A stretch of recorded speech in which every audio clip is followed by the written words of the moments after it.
Mind is very simple for me, because if you take away your attention, it just dies. California may be beautiful, but people can be in hell, isn't it?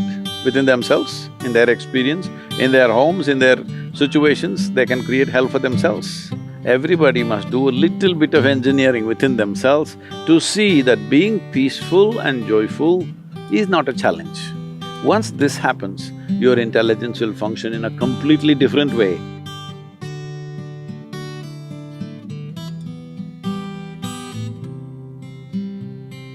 Namaskaram, Aubrey. Hi, Sadhguru. Thank you for sitting down here. So I want to jump right in, and there's a quote from Yogananda. He says, "You can control a mad elephant, you can walk in water and live in fire, but control of the mind is better and more difficult." And I've certainly found that for myself. I spend so much time wrestling with my mind, I hardly have the energy to dance with life. Why is it so hard for us to manage our mind as people? I have no such problem because I lost it long time ago. When you don't have it, then you don't have to control it, you know. Because it's a very impaired notion that people think intelligence is somewhere here. This is a living cosmos. It's an intelligent cosmos. We are just tiny, one tiny product, minuscule product. And now we think we have so much intelligence and we have to control it, manipulate it, use it. I have no such issues, I gave it up long time ago. So, mad elephant I wouldn't want to control because I've seen them, what they can do. Mind is very simple for me, because if you take away your attention, it just dies. If you keep your attention and try to control it, that's crazy. So, why is human mind an issue? Your mind is just an antenna, not the source of intelligence. Intelligence is everywhere. Unfortunately, people who are deprived of basic ease in their life have described the source of creation, or they say God is peace. Those who are deprived of love in their life, they say God is love. Those who have fallen in their lives, they say God is compassion. But if you're none of these, but you understand the idea of God has entered human mind only because before you and me came, there was so much creation. We know we didn't make it. So, when we cannot figure who made all this, somebody makes up a simple story, there is one big man sitting up there who makes all this. Well, today women are arguing, why can't it be a woman? This argument is going on everywhere, different things. I must tell you this. In some of the southern churches, these arguments going on. Why can't God be a woman? As you know, a couple of elections ago you tried to settle it. You know what happened? Last election, why couple? And there are arguments like this. You heard of Idi Amin, the Uganda man? Idi Amin declared God is black. I also agree with him. Because if a white man can have a white God, why can't a black man have a black God? What's the problem? But you know, white people, black people, they have not seen God, because only messengers and sons came to these parts of the world. In India, we know God is brown because Indians believe God landed in India himself, not his son, not his messenger, himself, 9 times. 9 times he came to India. So Indians, especially Indians who are living outside the country, are very proud of this. God came to our land himself 9 times. So I keep reminding them that is because God wouldn't trust anybody with Indians. He wanted to do the job hands-on. So he himself came 9 times and failed. Failure is obvious. 9 or 10 times you can debate, but failure is obvious. What I'm saying is, the idea of God or a certain source which could be in some human form or animal form or whatever has essentially come because you've not paid attention to the creation. The idea has come only because you have no explanation for the creation. But if you pay enough attention, we don't know God loves you or not, we don't know whether God is peaceful or not, we don't know whether God is compassionate or not. But if you pay attention to this flower or this leaf or a blade of grass, you can see whoever created this is brilliant. Simply no question. Everywhere you see, every atom you see, it's intelligence, intelligence, intelligence.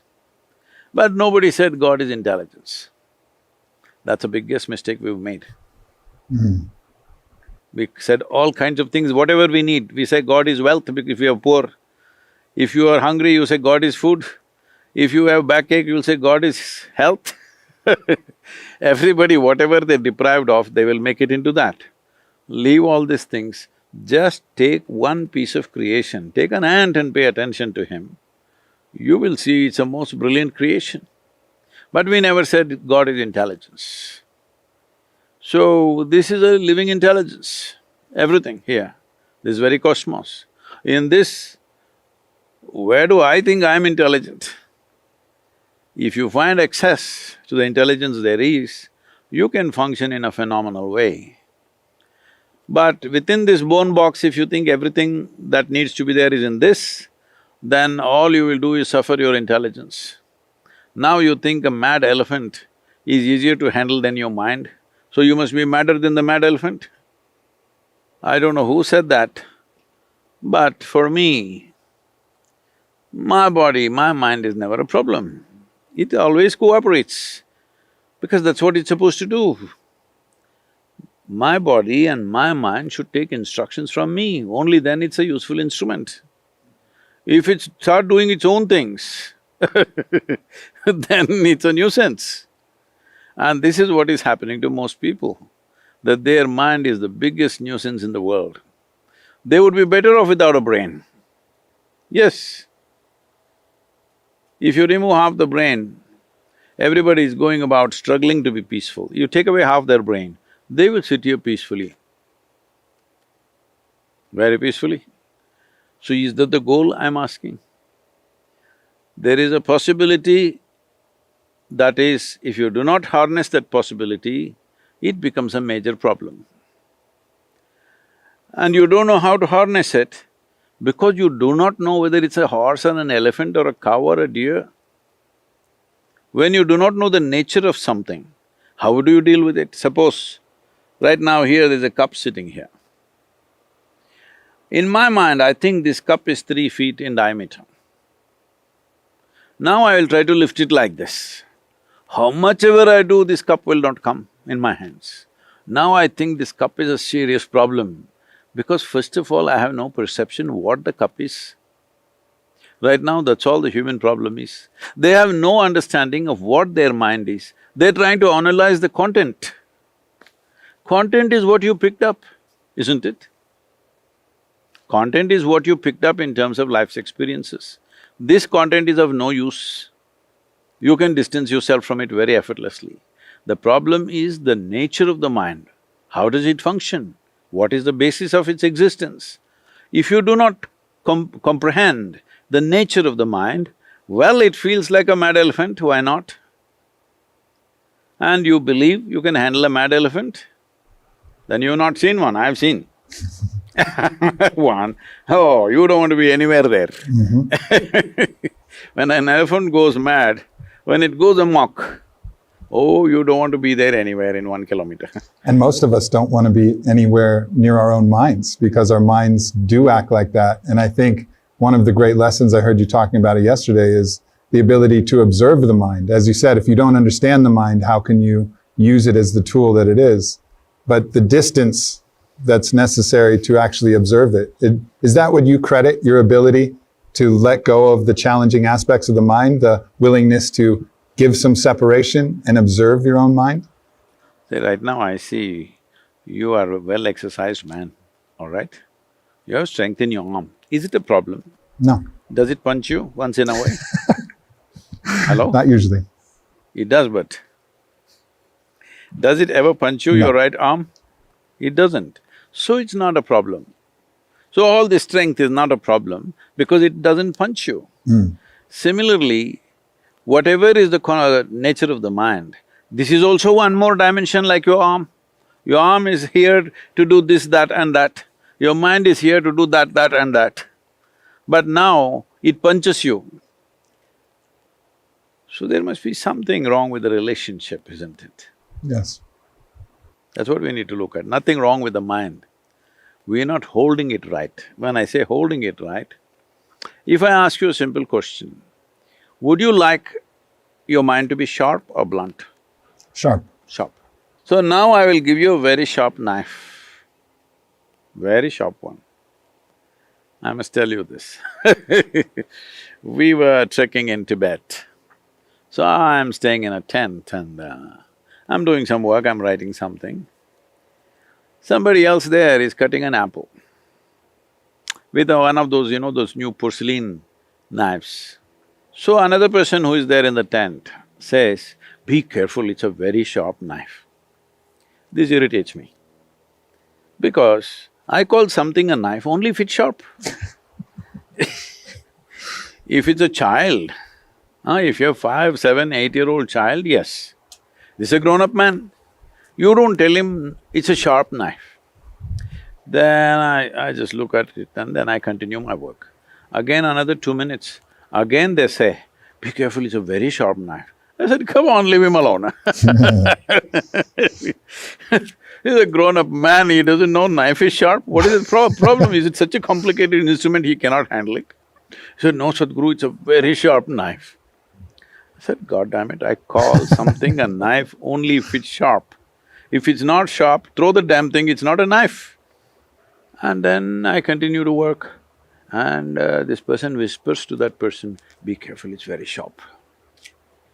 Another 2 minutes, that guy cuts his hand. I give up.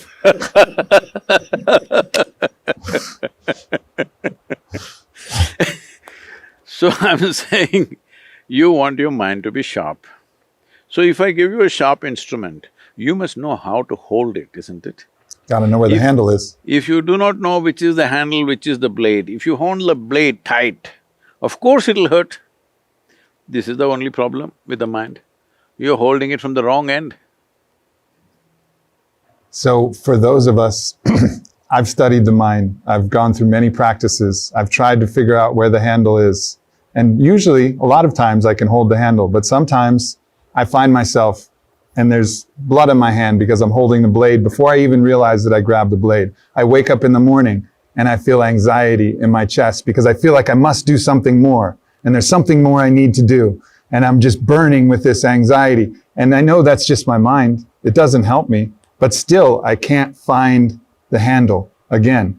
What is the advice you give people like me who are trying their best to find the handle of their own mind, but keep finding the blade? They're trying their best through what means? They're using their mind to find their mind. It is like you hire the local crook as a policeman. I think a lot of times it's happened in LA. You hire the local criminal as the police in charge. Oh, you will see, crime will happen smoothly without any problems, Right. isn't it?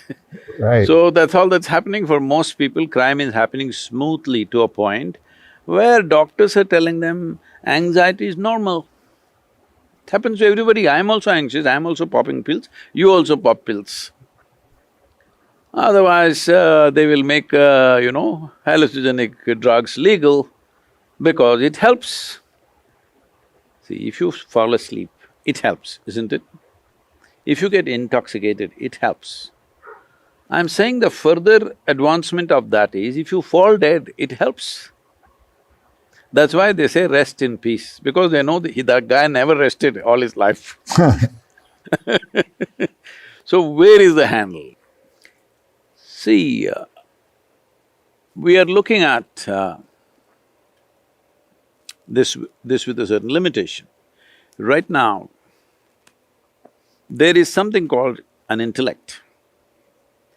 That is the thing that you want it to be sharp, because it's a survival instrument. Without your intellect, you cannot survive in this world. An intellect functions only from the data that you receive from the five sense organs of seeing, hearing, smelling, tasting and touching. Beyond that, it cannot function. If I wipe out all your memory right now, even if you have a sharp intellect, still you won't know nothing. You can't do nothing because your intellect is like your computer without data. Suppose no data on your computer, it may be a supercomputer, blank. That is the nature of your intellect. It only functions from its data, but it must be sharp. Now, is it okay? Can we go into this in detail? Yes, please. So in yoga, we look at human mind as 16 parts. But today, considering the time, we'll make it into 4 segments. These are called buddhi, ahankara, manas and chitta. Buddhi means the intellect. Ahankara means identity. Manas means a silo of information. There are 8 different forms of memory here. There is conscious memory, there is unconscious memory, there is articulate memory, there is inarticulate memory, there is genetic memory, there is evolutionary memory, there is elementary memory. Like this, various dimensions of memories are built into us. See, right now, there is evolutionary memory in you that you're a human being. And that's why the body has constructed itself like this. Suppose somewhere here your DNA forgets, then this may become a buffalo. Yes, evolutionary memory, do what you want, you cannot confuse it. It is so on the thing. 10 generations ago, how your great-great-great-great-grandfather looked like, do you remember? No. No. But his nose is sitting on your face. Yes. Your body absolutely remembers. 1,000,000 years ago, how your forefathers were. Even the texture of the skin, it remembers. So what you're calling as myself is a product of very complex memories of evolutionary, genetic, karmic, various types of memories. So all these memories together are providing data for your intellect to function in a certain way, to figure out how to use this memory for this situation, all right? But there is a dimension between this manas and buddhi, between the silo of memory and the sharp knife in the front that you call as your intellect. Between this, there is a hand that holds it, which is the identity. How you identify yourself, with what you identify yourself, that is how your intellect will interpret the memory. See, right now you get identified, let's say, with your nation. Now for this nation, I'm willing to live, I'm willing to die, all right? Or you identified with your race. You're willing to die, I'm willing to kill, willing to whatever, you know. Whatever your identity is, your intelligence will function only that way. See, people won't understand when somebody thinks something is absolutely right and you think this is the dumbest thing, because the identity is like that, isn't it? It's always telling stories. No, it is the identification. See, right from your childhood, the identification has been built of your gender, of your race, of your religion, of your nationality, of your ethnicity, and individually so many other things that each individual will do to themselves, of their education, of their social status, of whatever else. Right now your teacher is saying, for the good of all. What this is about, just because you say it, all are not going to be good, but within yourself, you want to make your identity with everybody. Correct. You want to make your identity as large as possible. That's the idea. We would like to make this identity cosmic, but we don't know where is cosmos, so at least make it global. Because now if your identity is like this, your memory, your intelligence together will combine and try to address everything from a larger identity. Everything that you call as evil, everything that you call as crime, everything you call as corruption is essentially limited identification, isn't it? Yes. I'm fighting for my country and I'm willing to kill you. I don't know who the hell you are, but I'll kill you. This is the whole thing, isn't it? Because I'm identified with my country. And what is my country? Somebody drew a map and told me, this is your country, this is you, only this way you're you, otherwise you're not you. So I'm so strongly identified with my country, I'm willing to kill the whole world for the sake of my country, or my community, or my family, or myself. If it's myself, people will say, see, he's a selfish man. If he's family, in America it's very appreciated, in India it's seen as corruption.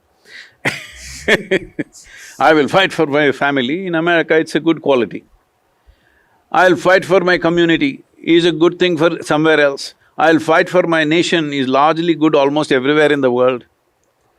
But if your identity is beyond all these limited identifications, then your intelligence will function in a completely different way.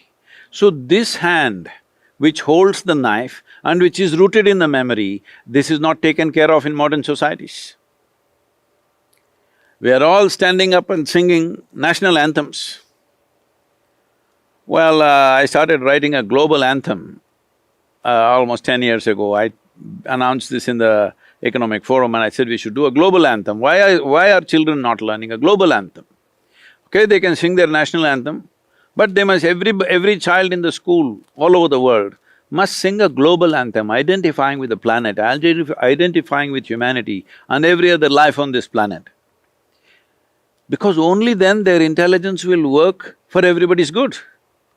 Otherwise, at any cost, I want to be good, I don't care what the hell happens to you.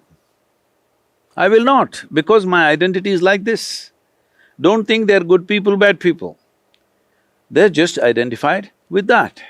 So there is good and bad, it just depends on what we are identified with. And it's a good people who are always fighting, bad people don't fight so much, they just steal, maybe cause one murder here, there, but they make their money and they sit somewhere and enjoy their life. Bad people, criminals, I'm saying. Good people, it is a good Indian who is willing to fight with a good Pakistani.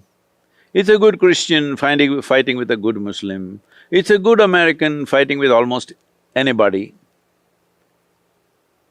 Just everybody's fighting because they're good. But good something, identified with a limited something and you're good with that, isn't that the basis of all the conflict? My religion versus your religion, my nation versus your nation, my community versus your community, my race versus your race, endlessly it's gone on.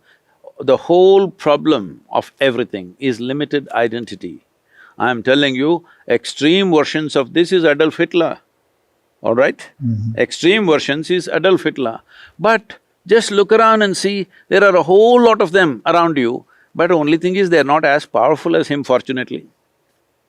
Yes or no? Yes. Limited identity means naturally you are going to do something else to somebody else, because your identification is like that.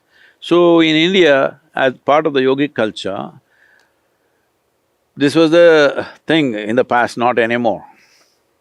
0 to 12 years of age, a child should just eat well, play, sleep well, that's all, no teaching.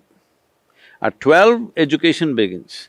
Before he starts his education, because education is seen as a huge empowerment, before he starts education, he must shift his identity to a global or cosmic identity. First thing is aham brahmasmi, that means I'm everything. Not this or that, I'm everything in the universe is me. Without taking that step, without that initiation, there is no education, because education is empowerment. See, today tell me, are educated people causing more damage to this planet or uneducated people causing more damage to this planet? Educated. Educated people, because they're empowered, isn't it? Empowered, but their identifications are limited. They have no identity with other creatures on this planet, so they're just obliterating them altogether. And they don't even think they're doing anything wrong, all right? They don't think they're doing anything wrong because they're doing good things. So that is how identity is, and that's how important it is, and we've just not taken care of that in modern societies. The whole world would be radically different if people were taught that story Yes. about their identity from early on. But unfortunately, as you said, we're not taught that story. And many of us have to find it on our own. We have to, through our own spiritual practice, experience that feeling where it is not me in that tree, it is us. And we're both the same, although articulated and expressed and manifested differently. But ultimately, you get to this sense of unicity, this felt sense. And then you can forget it, but at least somewhere you know it. Somewhere I know that we're all the same person living a different life. Somewhere I know that I'm made up of those plants and those animals and this sky and that water and the same thing that feeds the grass. I know it.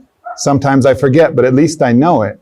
So how, if people haven't experienced it for themselves, how can they find that felt sense of unicity, that felt sense of connection to everything? See, definitely in California, you've heard the word yoga. Yoga. The word yoga does not mean twisting and turning and looking like a leftover noodle, you know. Yoga means union. What are you trying to unite? It is not that you're trying to unite anything. It is anyway one. It is only a realization. This is why we use the word realization. Realization is not an achievement. Realization is not some kind of an attainment. Realization is not an invention.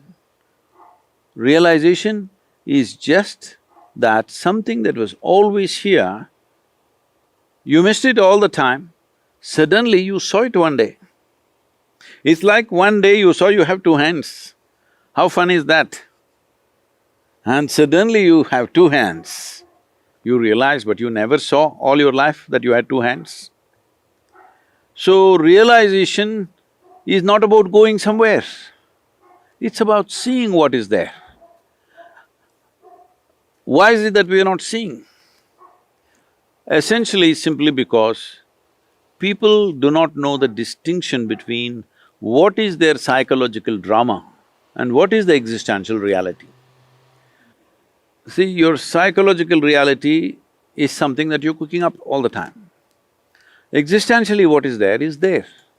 When you do not know the distinction, what are you making up in your mind and what is the reality? When you start enjoying or suffering your psychological reality, then the trouble begins, because now you start a drama and you forget it's a drama. Now you become so much a part of the drama, you suffer in the drama, you do this, you do that, you cry, you laugh. This is what is the problem. You're misunderstanding your thought and emotion as life. When people say, my life is good or my life is bad, what they mean is their thoughts and emotions are either right now pleasant or unpleasant, that's all they're saying. Existentially, there are situations, some time ago no virus, now virus, all right? Some time ago maybe economy was up there, now it's down here, whatever. That's not the issue. The real issue is your thoughts and emotion are playing out in a certain way. That makes it a good day or a bad day or a good life or a bad life, isn't it?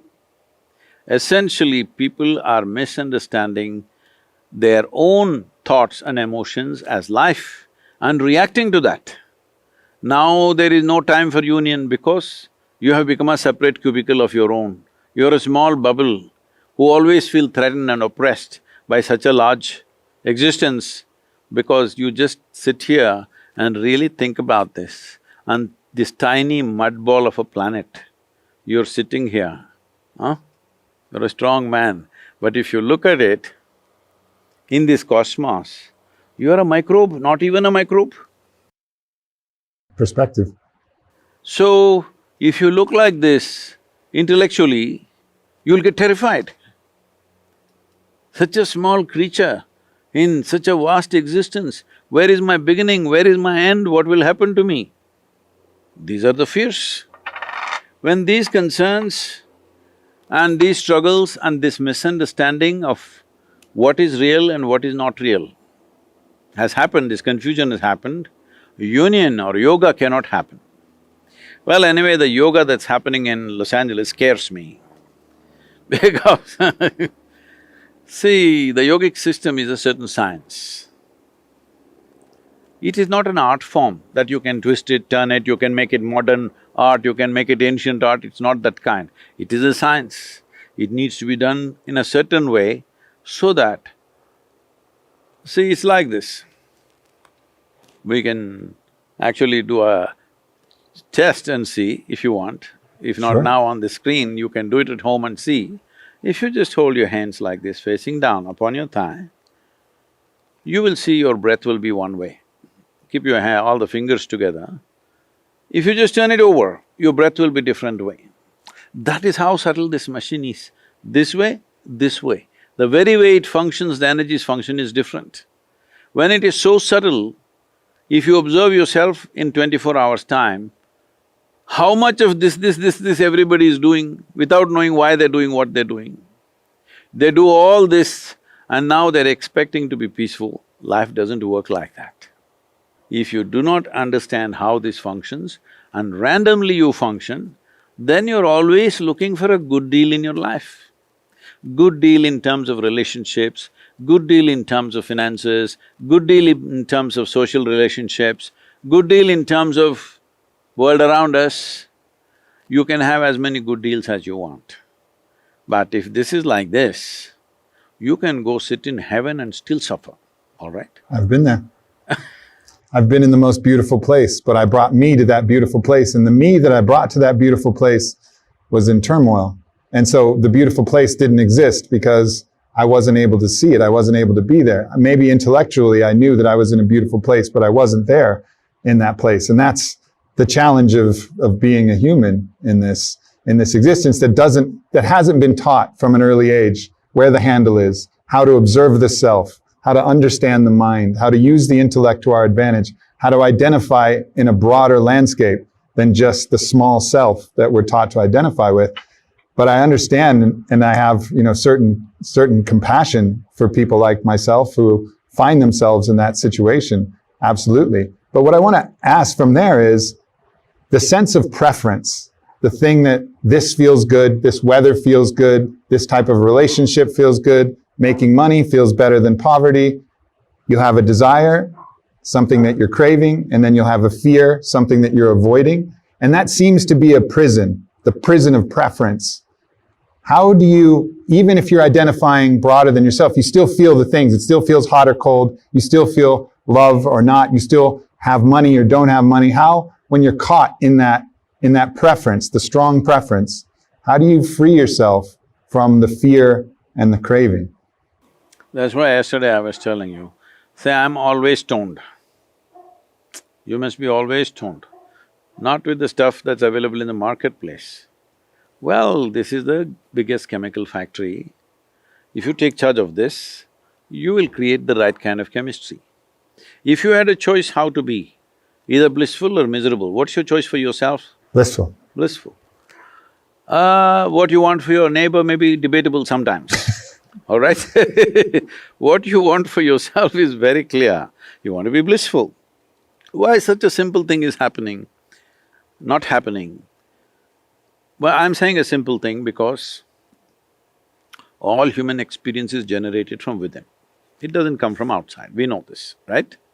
Our peacefulness, our turmoils, our joy, our misery, our agony, our ecstasy, everything is being created from inside. So the problem is, the seat of your experience, you never sat on that. You're like an outsider trying to create an experience from outside. You want to air condition the place to feel good. You're feeling good, if air conditioning there, we'll enjoy that also. Otherwise, we are anyway… This is the reason continuously we're talking about why you being joyful or blissful is very important. Because only when you're joyful by your own nature, the fear of suffering is not there. When there is no fear of suffering, about a week ago, there was a daily… I have a quote, like a mystic quote going out. A week ago, One of the quotes said, if, uh, if your body, mind and your very being is sweet and wonderful, even if you go to hell, you're fine. So big controversy around that in India about going to hell and heaven and all that stuff. Hell means the worst possible place you can be, not somewhere up there or down there. People can be in hell in California. Hello? California may be beautiful, but people can be in hell, isn't it? Within themselves, in their experience, in their homes, in their situations, they can create hell for themselves. So it doesn't matter where you are, fundamentally, if you are not in pursuit of happiness, but your life is an expression of your joy, then all this will go down by itself. Now, without fixing this, you try to do this, that, no. First and foremost thing is, you're peaceful and joyful by your own nature, not because of something. Because today something worked out, I am happy, no. I have started so many things that every day something will not work out for me. I have made sure my life never works. Something major is always going wrong somewhere, okay? Some idiot is doing something somewhere and troubling me. But that will not decide the quality of how I am. That is why you can do everything that you can do. People say around me, Sadhguru, so many big projects, suppose it fails, what to do? I said, if it fails, what to do? We'll die blissful failures. If it succeeds, other people will benefit. That's all. Anyway, I will die blissfully. If we do it well and it succeeds, immense benefit will happen to people. If you fail, well, it didn't work. Anyway, it had not worked even before. But when it doesn't make a difference to you, what is success, what is failure for you? So the most important thing is this. First and foremost, everybody must do a little bit of engineering within themselves to see that being peaceful and joyful is not a challenge. Once this happens, your intelligence will function in a completely different way, because right now it's in a survival mode, always fearful, if what will happen, what will happen. What will happen means what? Will I suffer? That's a question, isn't it? Once there's an assurance, whatever happens, this is how I will be. Other things are very simple. Yeah. When you find that, and I haven't found it, so I don't know, but I've tasted it, but when you find that sense, that ability to control your internal environment rather than letting… No, not to control, to liberate. To liberate. Yeah, good correction. How can you control this? Right, right. To generate your own emotions through your inner knowing of self, inner expression of self. We'll go back to that thing that you said, a mad elephant. See, even somebody, let's say somebody's gone mentally in a certain state, you call them mad. When you call them mad, another expression for that is also he's lost his mind. Yeah. If you lost your mind, for example, can I take you as an example? Of course. I can take myself because it's a more appropriate example. But suppose you lost your mind. How can you go mad if you don't have a mind? Right. It could be a good place. Yeah. If you consciously lost your mind, it's the best thing you can do. Yeah, surrendered it. Where I was originally going is when you have that sense of joy that you can bring forward from your own self, is it difficult to generate the motivation to go out and change your reality, change the reality for other people because you're so content in the self? And is it then love for others that is the motivating factor? Is that ultimately what drives even you with all of your projects that help people? Because you're content either way. So you're not doing it for yourself. So what's the motivation? What is it that drives you? And what is it that drives anybody that's found that joy within themselves? See, on a given day, let's say today morning or tomorrow morning, we'll take it. Tomorrow morning, you're feeling very depressed. Suppose, You should not. I'm just saying. Suppose tomorrow morning you're feeling very depressed. Are you willing to go out and do a lot of things? I don't want to. You don't want to do anything. Tomorrow morning you woke up, you are in an unusual state of joy. You're willing to do anything, isn't it? Yes, indeed. If I ask you to bend backwards and get me that rock, you will do that. Yep. Because you're joyful, it doesn't matter, isn't it? When you're unhappy, oof, how difficult it is to make you do anything. When So you're true. joyful, you will run and do everything, isn't it? So true. So why do you ask such a question? Everybody asks this question. I think Because they are thinking joy means contentment. Contentment is containment. I have never spoken about contentment. Why should you be content? If you're conscious, where is the need to be content? What is needed, I will do. If a lot is needed, I will do a lot. If little is needed, I'll do little. Nothing is needed, I'll do nothing. I think people correlate the state of being with non-doing, but that's the false The correlation. problem is too much vocabulary. Contentment, joy, ecstasy, this, you know. Not like that. From compulsiveness to consciousness, that's all. Right now, mind is in a compulsive state. In a compulsive reaction state. If it becomes a conscious response, it's over. Just little engineering. You must do in engineering, I'm telling you. I'm into it, I'm into it. When you find that state of bliss inside yourself and you find it more regularly and you feel yourself feeling love for life, love for others, then there's a fear that can come up where you're now afraid of letting it go. You're afraid of dying because it's so good. Everything feels so good. You enjoy life so much that there's a fear of dying. Believe me, when you feel very good, you're just ready to die, actually. When you feel really blissed out, you're just ready to die. Doesn't matter what age you are, where you are. I always keep telling people around me, what do you think, when should I die? Should I die on a mountain or the ocean or here or there? Where should I do? Sadhguru, why don't talk like this, Sadhguru? I say, why can't I plan my… When I see some place that's really good, I say, this is a good place to die. He'll say, Sadhguru, why are you saying this? What's happening? Is your health okay? God damn it, everything is okay. I'm just thinking when to die, where to die. Because everything is so good, it's time to go. When it's bad, time to strive, isn't it?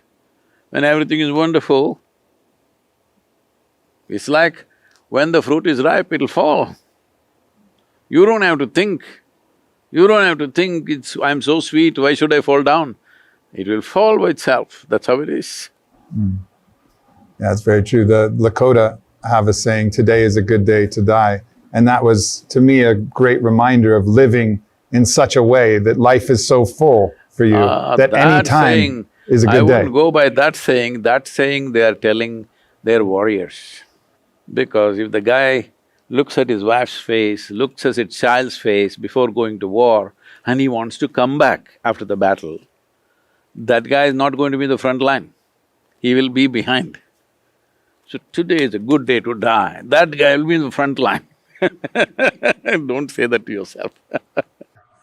So that's a story, what you're saying is that's a story that they're telling themselves. But I think there is a beauty in feeling so full that if it is the day… If it's coming from that, it's fantastic. But it's Right. coming usually to inspire soldiers to be in the front line. Otherwise, every soldier will be in the last line. Right. And everybody goes to the last line means they will retreat. They will not go and fight. Correct, correct. What is it, from your understanding, you've gone past the normal dimensions of consciousness. What is your understanding of death? What happens when we die? Some things you know best only by experience. Are you ready? Not yet. Not yet. Well, see, when you ask what happens after death, what you're essentially asking is, what is the nature of my existence? If I lose this body, see, you slowly acquired the body, that's a fact, isn't it? Hello? You're not born like this, slowly acquired the body. So you know what you acquired, you will lose one day. So when I lose this body, what happens to me? That's a question. That means what? What is the nature of my existence? Right now I'm here with this body, but what is the nature of my existence? It's a question. Tell me, this question is better answered now by your experience of how you are now, or when you lost your faculties in the name of death. When all your faculties are intact, this must be looked at, isn't it? Not after you have lost it. Death means certain faculties are lost. So, after you die, you know what is death, but what's the use? Because now, you don't know what is life because you're in death. Right now you're in life, you do not know the other side. So this is like one side of the coin you know, another side of the coin you do not know. If the coin is lying on this table, you can see only one side. But if you flip it, it will give you, in that spin, it'll give you a little bit of both. And that we can do for you, we can spin you a little bit so that you have a taste of both going with you. Life and death in one breath. It's like that. Actually, in the month of February, we published a book called Death, titled as Death, the Inside Story. And the bottom line was, a book for only those who shall die. You in the list? I am. But the problem is, most people think they're immortal, that's their problem. That is the worst problem in the world. People are going about as if they're here forever. What is the meaning of unlimited wealth? For a person with limited time, I'm asking.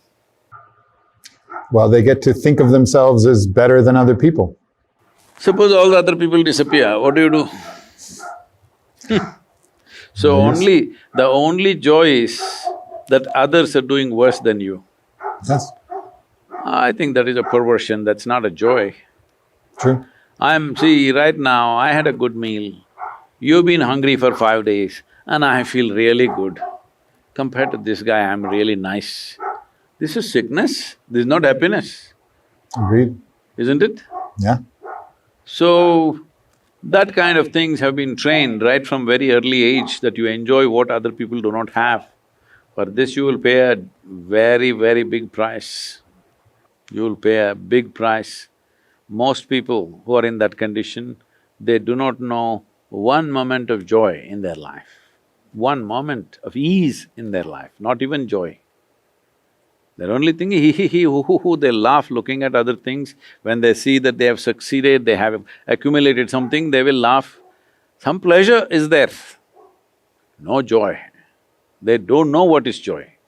They have some pleasures, they can buy pleasures. You can't buy joy, you can buy pleasures. Pleasure is only a shadow of joy. So, instead of meeting me, you met my shadow. What is the use, I'm asking? Instead of seeing the tree, you see the shadow. Yes, a tree's shade is good, but a shadow is not the real thing. When you're here, you should know life because that's the only thing we have. The only thing you have is life. Everything else is your imagination. Right now, how much is your bank balance? How many homes do you have, or how big is your home? How big is your car? This is all only in your memory. The only thing that's there when you sit on this chair is you're alive. That's the only real thing, isn't it? Rest is all in your memory. Suppose from here to your car park, when you're walking, you lost your memory, you don't know which car to pick. Yes, you'll see lots of these people. The question is not whether you lost your memory or not. I'm saying it's unreal. The real thing is, the only and only real thing that you have in your life is life. But life is not in people's experience. When people say, my life, you're supposed to figure out what are they talking about. They may be talking about their wife, they may be talking about their friend, they may be talking about their car, they may be talking about their job, their career, their something and something. Because they think all these accessories are life. When you misunderstand your spare tire as your car, you know what you will do? You will have to roll it and run on the street. That's why everybody is exhausted and anxious. Yes, indeed. Yes, indeed. What is your understanding of the force that we call love? Because I feel like the word love is used to mean a lot of different things, but there's a deeper, perhaps truer meaning to love. And I would love to hear your take on what love really Now is. you will make me very unpopular in California. See, it's like this. There is a longing within a human being to be something more than what you are right now. If this longing finds a very basic physical expression, we call this sexuality.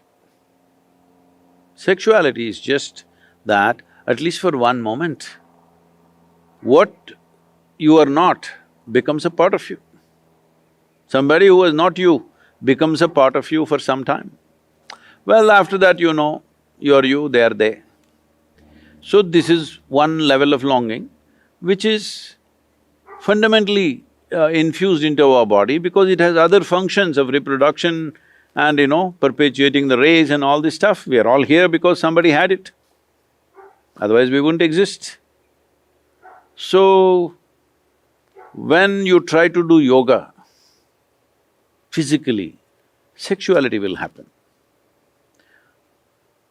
If this happens emotionally, if emotionally you try to include something or somebody which is not you as a part of yourself, then we call this love.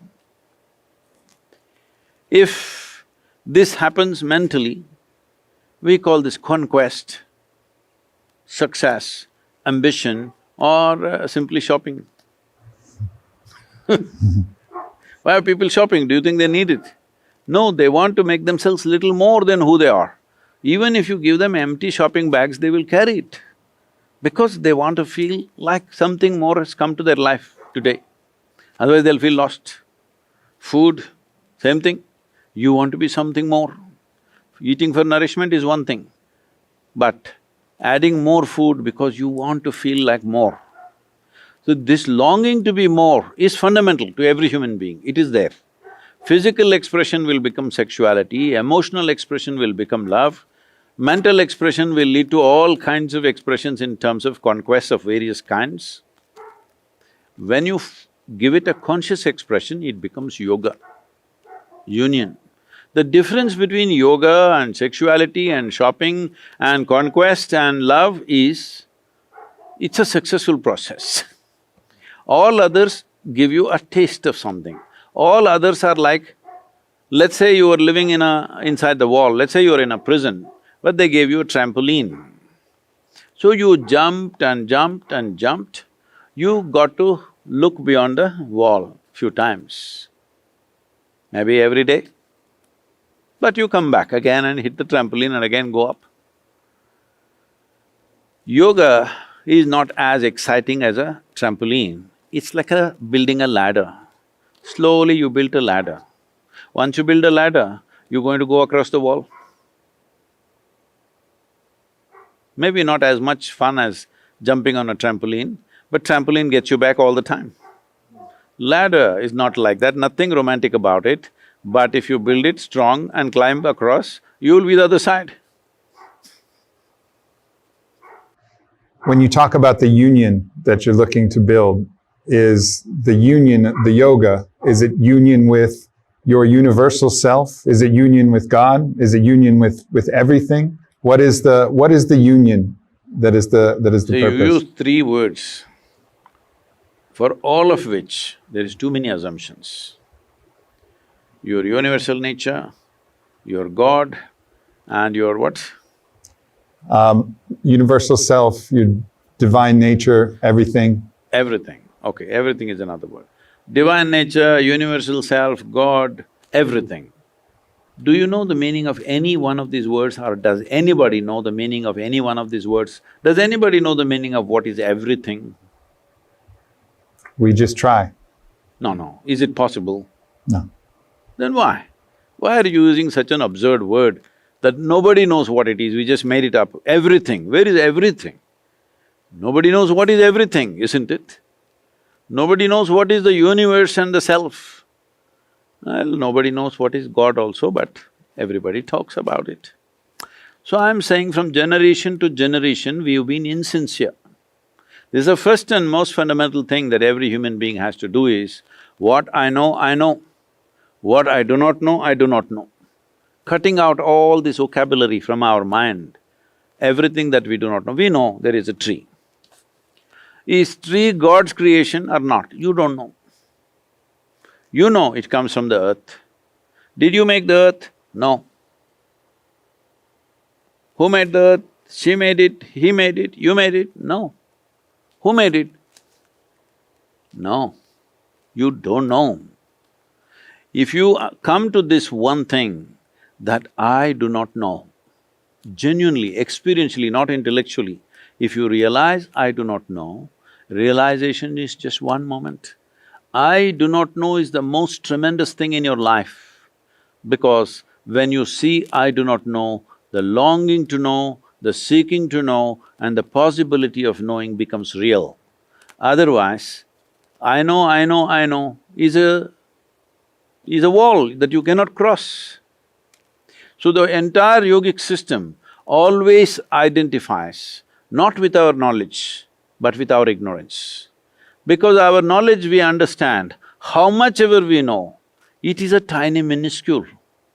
It is a microscopic nonsense in this existence, what we know. But what I do not know is a boundless possibility. So when I become identified with what I do not know, I become a boundless possibility. If I get identified with what little I carry in my head, then I become that small. And from that small, I'm trying to enlarge myself like an amoeba. All the best. Yeah, that's why it's sometimes referred to as the mystery. And then maybe that's a better word for the divine, the mystery. All right, you can use words, but I would say, if you obliterate all the words, it's best, because words give you a sense of that you know it. It's important within yourself. Well, when I talk to somebody, I may call this a tree.